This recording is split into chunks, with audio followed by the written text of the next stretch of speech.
Hello and welcome back to the Budget Rio restoration. Got 4 of the wheels back from the blasters, all in pretty good nick. There's a couple of scuffs and dings on some of the edges, but they're not going to be a problem. A little bit of pitting on the edges where the steel bands have been. Over there, that's where they lock into. If they're not locked in properly, they will fire off and kill you. Right, so I'm going to give these a spray of red oxide first, and then whilst they're drying, I'll de-sheet that and have a go another go at that airline leak. I came up with an idea, that's all. So when you're plumbing with water and things like that, you can spring a leak as normal, and you can put a sleeve over the top of it. So taking inspiration from that, we've got some 1/2-inch ID fuel hose, a couple of Jubilee clips. I also got some smaller pipe clamps there as well. Got a bit more width to them, so I'll fire them on. I'll scrape all the metal pulley off. I'll scrape all that off first, and then I'll have a go with that and see where we go. So there's the first coat of primer on the rims on the inside. Not too bad. Just for a rattle can, just see how we're going. I made a start on hacking at the JB weld. Turns out it's pretty hard to get off, but it's not impossible. It is coming off slowly. So I'll just keep hacking at it and see how I get on. So hacked away at the JB weld. Put Jubilee clips on and a bit of, well, you can still see a bit of JB weld there. Put a bit of rubber hose on, a couple of Jubilee clips, and just to test it, see what the crack is. So underneath, still a little bit of a hiss coming from there. Getting focused, there we are. It's a tiny weeny hairline crack in the JB weld. It's just squirting down. Nothing's coming out from up top though, so that's good. So we can leave that for now, but it's holding firm at just under 120 pounds of air pressure, so we're all good. I've also noticed that one of the steering boots is leaking slightly, so I need to investigate that. I'm not sure if it's brake fluid or, warmed up grease or anything like that that's just weeped out of the seal, so I'll have to check that. Just been asked to help with removing a farmer's telehandler from the field, so hi Elf. So yeah, let's see how she fares pulling a telehandler full of logs out of a field.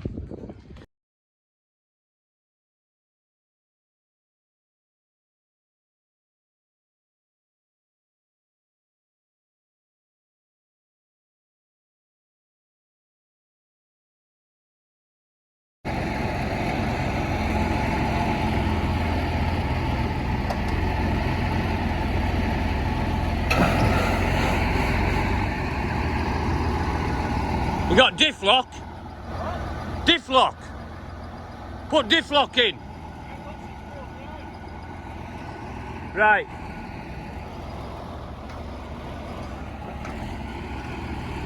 Foot to the floor. Go on. Keep going. Just roll the wheels over. Interesting note. So with a riveted 2-part on, and then I'm guessing these are either single cast or maybe welded. I think they're welded. That's interesting to know. I've got a couple of those. I think there's a few on the back too. They've all got big rivets on.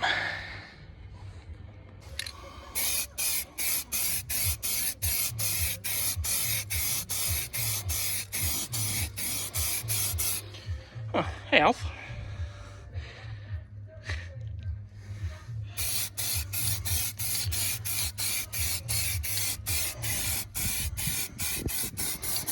Little maker's mark there. Firestone, nice. Unfortunately, I've run out of paint, but I've managed to get 2 done. One of each, one of the riveted and one of the welded. So yeah, interesting to see the maker's marks on them. So we've got Firestone, made in USA. Nice. I think the other one's the same. Yeah, well, slightly different markings, but yeah. Nice little detail that you don't often see on these.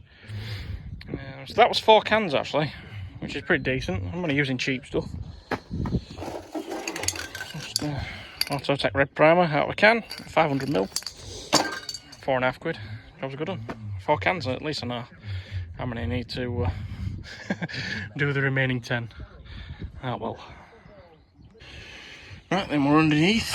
Gearbox oil level checking time. So, like I said before, there's your filling plug, there's your drain plug. They always leak.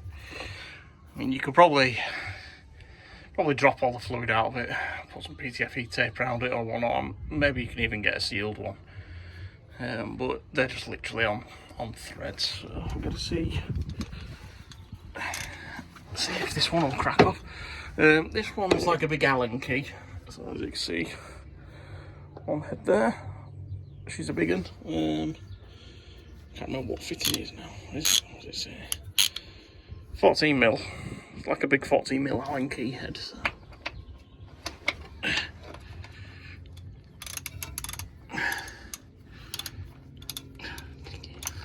Oh, that's the wrong way.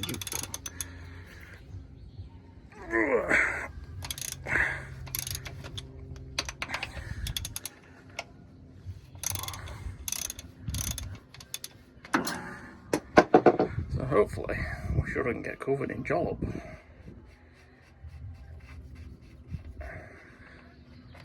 Oh, yeah, there we go. So there's the bung.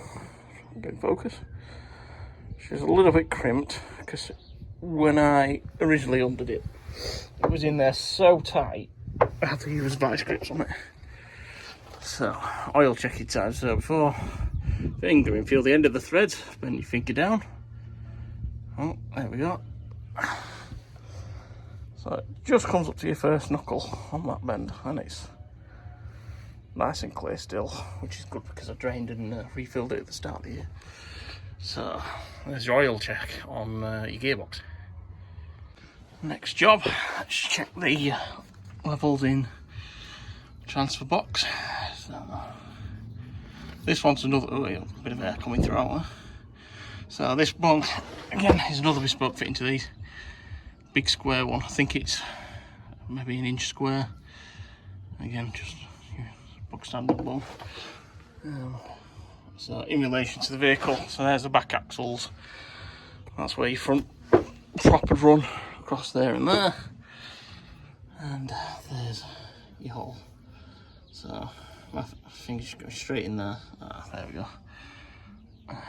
It's not too bad. A little bit brown, but it's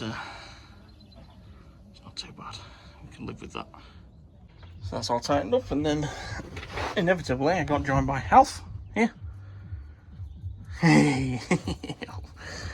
Hey. Hello. Oh, thank you. Dog's ass. Just checking the diff oil as well. Again, similar sort of bung. Big square. You can get it with a 1/2 inch doodah, and it does go in. Just got to tweak it a little bit. Again, level on that. Level's good.